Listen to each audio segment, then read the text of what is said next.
lead. We're just going to try and conserve that. Stage 13, known as Spitskop to Hendriksdal, came next.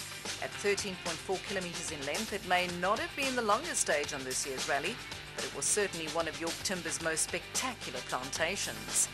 Guy Bottrell again went fastest of all, though it was Marco Himmel who posted the quickest time among the regular runners. He was followed through by AC Potgieter in a similar machine, with Richard Leek just 3 seconds slower in the ATS Ford Fiesta. Andrew Hayne also put in another good stage time in the Hayne Sport Polo, with Matthew Basie-Lyle in the Fragram Toyota Etios following a single second later, despite some gearbox problems.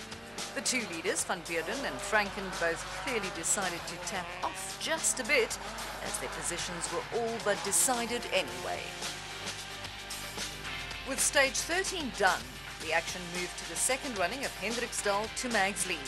All that stood between Van Beurden and a win was the 26.7 kilometres of gravel that made up stage 14, and a quick romp around the showgrounds in Nelspruit. The would-be winner posted a time of 20 minutes 59 on the stage, nearly 48 seconds slower than the time posted by AC Potgieter, but then it hardly mattered at this point. Richard Leek posted another quick time, pipping Marco Himmel by 8 seconds in the process. Andrew Hayne and Paul Franken also managed to post competitive times, with Basie-Lyle losing nearly a minute to Potgieter with more gearbox issues, yet managing to retain his third place overall.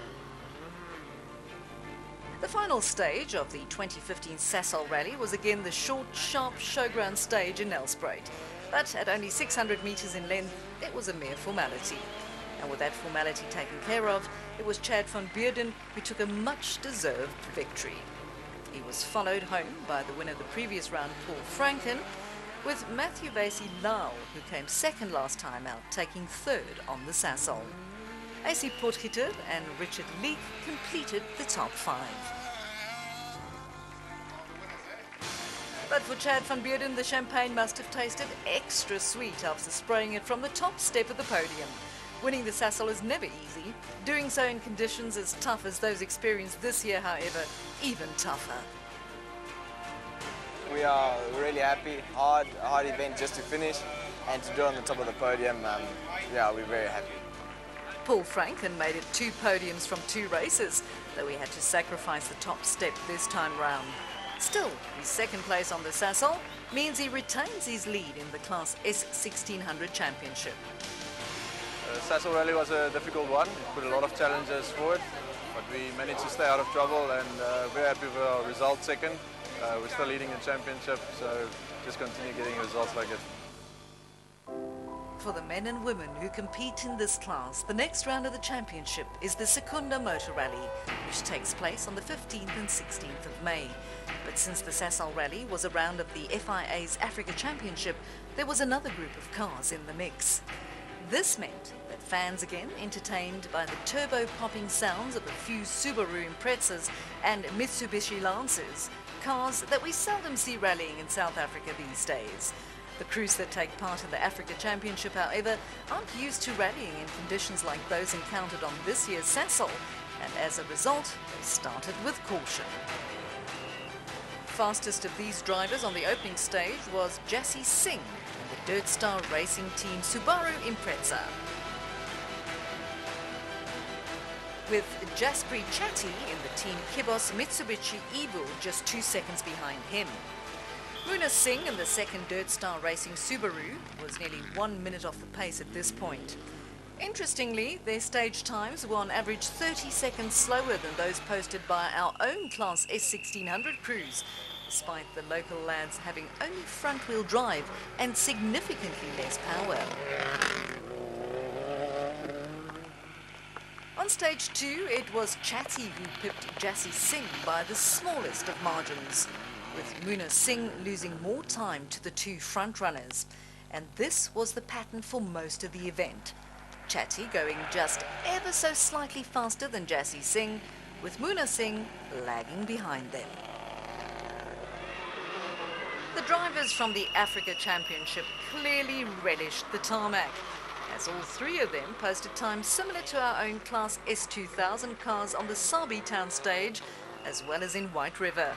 By the end of day one, it was Jaspreet Chatty and navigator Craig Thorley who held a healthy lead of 2 minutes over Jassie Singh and his navigator Sahid Khan, with Muna Singh and Adrian Sutherland 11 minutes behind. Day 2 saw the 3 Africa Championship crews back in action in the forests of Mpumalanga. And with the weather having cleared somewhat, they were upping their pace considerably. The 2 Singhs got day 2 underway in fine style, with Jassie beating Muna comprehensively on the opening stage of the day, while Chatty lost 15 seconds to the fastest of the 2 Imprezas on this stage. This didn't seem to bother Chatty too much though, as he took 12 seconds back on the very next stage, with Muna Singh losing nearly 40 seconds to his 2 fellow competitors. By the time the last 2 gravel stages started, it was clear that Chatty wasn't going to be caught on this event. Jassie Singh lost some time on stage 13 and 14, and then it was onwards to the final stage at the showgrounds in Nelspruit.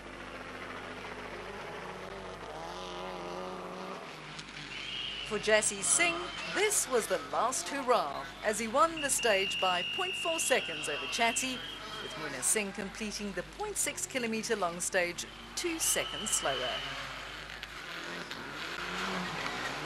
In the end, it was Jaspreet Chatty and navigator Craig Thorley who won the African Championship round in their Team Kibos Mitsubishi Evo X. They were followed home by Jassie Singh and navigator Sahid Khan in their Dirt Star Racing Team Subaru Impreza, with Muna Singh and Adrian Sutherland of the same team taking 3rd place. For these crews, the Sasol Rally offered a sterner than usual test, but to those who completed the event, it was certainly an achievement to cherish.